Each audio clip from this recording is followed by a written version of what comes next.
Hi guys, I'm going to be presenting on androgyny and fashion, so let's get right into it. So before understanding androgynous fashion, it's important to understand androgyny and dualistic thinking. So androgyny, by definition, is the quality or state of being neither specifically feminine or masculine, or alternatively, the combination of feminine and masculine characteristics. This can be expressed in regards to biological sex, gender identity, gender expression, or sexual identity. The term androgyny gained popularity in the 70s when Sandra Bem, an American psychologist who also specialized in gender studies, coined the concept of psychological androgyny. Androgyny actually challenged dualistic thinking in gender at the time. So what I mean by dualistic thinking, which is also known as binary thinking, I mean people who think in an injunctive way where there are two genders and what determines your gender is your genitalia. And popularized shows such as RuPaul's Drag Race actually acknowledges how gender is performed and isn't something that is determined by your genitalia. And I found this quote in the book we're currently reading in gender theory called Seeing Straight, which sort of acknowledges binary thinking and shows and informs what social constructionist thinking is like. What I mean by social constructionist thinking, I mean the opposite of dualistic thinking. So I mean people who think that genitalia does not influence what gender you are because gender is something that is fluid. So the quote I found is, "In the performance of gender, dualisms extend to categories that are not truly opposite but are treated as such." Emphasis on treated as such, which goes back to what I was saying, that gender is fluid, but it's treated as if it is not. So let's learn about the 70s. So in the 70s, there was something called the women's liberation movement at the time, where women were taking the streets and the courtrooms and the voting booths to assert their equality. And power dressing also became very popular because women wanted to assert their authority. And people such as Margaret Thatcher, who you can see in the picture, and she was the former Prime Minister of UK, she used her power dressing as a message of desexualization. And honestly, in the 70s, people generally just became more comfortable with their different sexualities and identities. You know, with birth control coming out in the 1960s and books being published regarding the embrace of sexuality, such as The Joy of Sex and Open Marriage. And the Stonewall riots became formative movement after a gay bar was raided in 1969.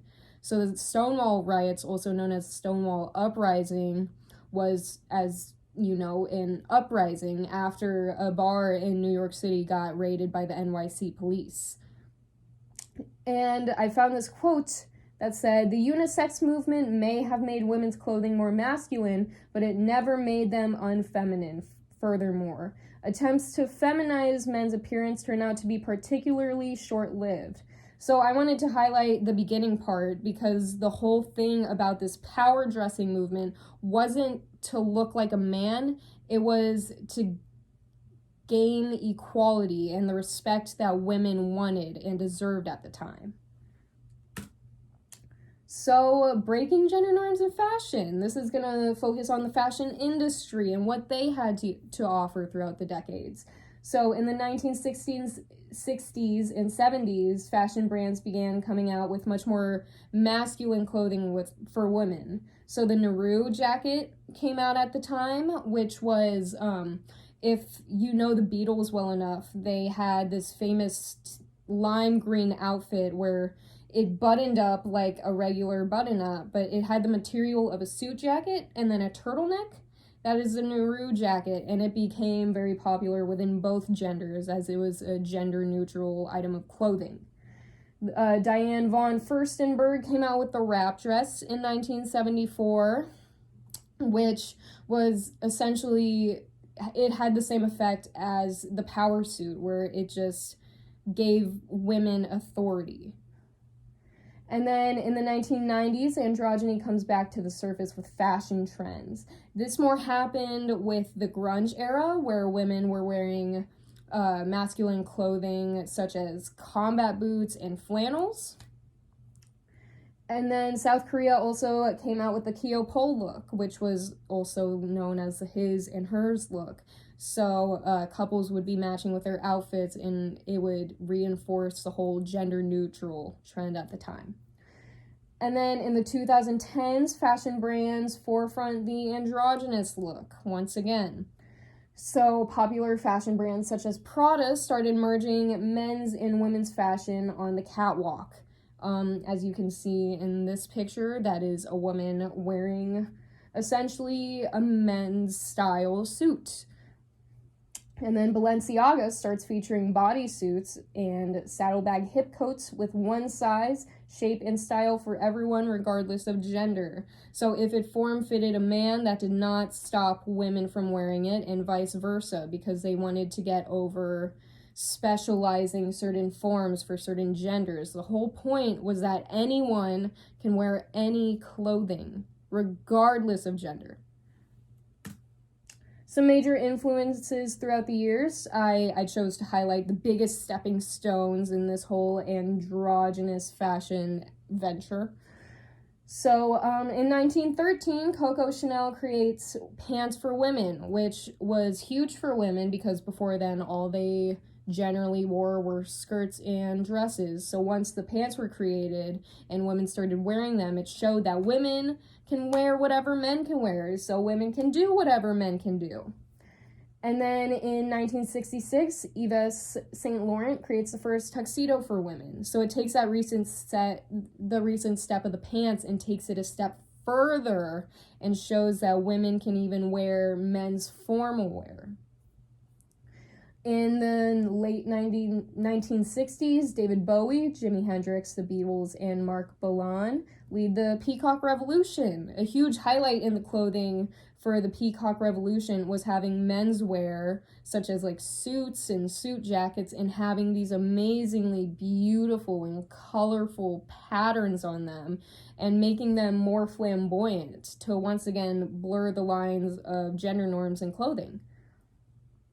And then in the 1980s, Prince and Grace Jones embrace gender fluidity in clothing. So this is Grace Jones right here, and her big thing was emphasizing her masculinity, not even like really addressing her femininity, because she wanted to show that like gender doesn't matter, and once again, it is a performance and you can wear what you want. In the 1990s, Kurt Cobain wears dresses to reflect on society's expectations. This was a very feminist movement, but a very feminist acknowledgement for him. He wanted to acknowledge the fact that what women wear does not affect what happens to them. And in 2015, Ruby Rose opens up about gender fluidity. I remember being 15 and just learning about all this and how important it was for women, because in my generation, my Gen Z generation, there wasn't really a woman who could like introduce the idea of gender fluidity to us. But Ruby Rose showed that even if you do dress masculine, that doesn't mean you can only dress masculine. You could still dress feminine. So yes, she would wear suits very often, but she would wear a skirt because at the end of the day, you can wear what you want and nothing is stopping you. And then in very recent years, Harry Styles has bridged the gap between androgyny and modern audiences, because he is this world-renowned artist right now, and everyone knows him and is so in love with him, as they should be, because I love Harry. He started wearing certain things to advertise for his new album, Fine Line. So he was wearing tutus and very frilly blouses, as you can see here, and earrings, because he wanted to show that gender and sexuality doesn't matter. And once again, you can be flexible in what you wear. So that is everything. I went 5 minutes over my presentation. I'm so sorry. Bye!